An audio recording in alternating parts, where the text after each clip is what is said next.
I think being represented and seeing your culture and history as a region is really important. It's amazing to have that place where you can go and where you can take people to show them this is what we are about as the North East and this is our culture and history.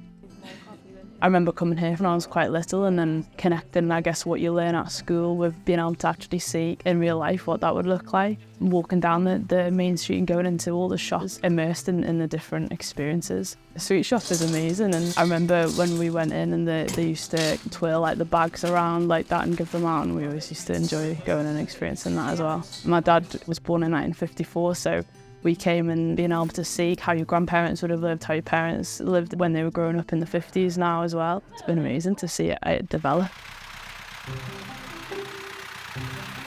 There was a kind of recruitment company that were involved in the process of getting the new board in place. And there was an application process and a couple of interviews where I got to meet the CEO and the chair and got to meet some of the other applicants, and it was a really good experience. I work full-time outside of this, so I'm able to work on the board work as well as maintain my normal job.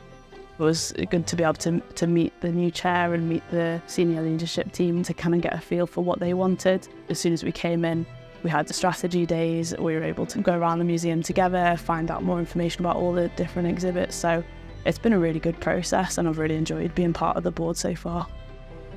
So I work with other trustees on the Arts Council subcommittee, and we're looking at the work that Beamish is already doing on their 3-year plan to create principles with the Arts Council. I'm really looking forward to supporting with anything that we can.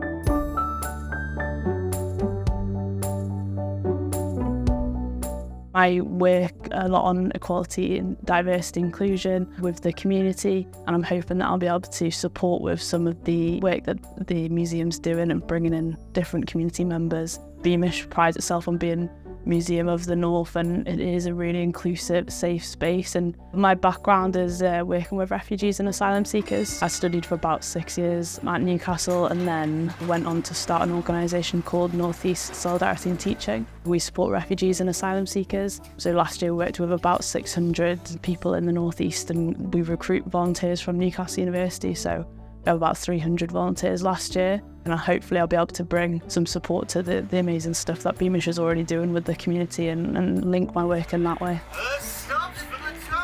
We had families from Ukraine who came and saw the mine, and we're like, we had mines, and this is something that's shared. And I work with lots of people who've come from Sudan who are farmers, so for them they might recognise some aspects of that here. So it's a museum for everybody, and the culture of the museum is that everybody's welcome and can feel safe here. That's brilliant, and I'm really excited to be part of that.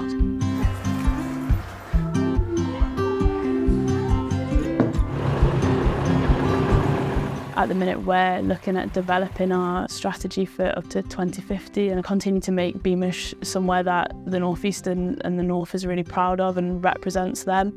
We're coming to the opening stages of a lot of the Remaking Beamish projects. So the 1950s era, we've got the cinema opening next year and the toy shop, and we're also working on the Georgian landscape and the self-catered accommodation that will be opening as well.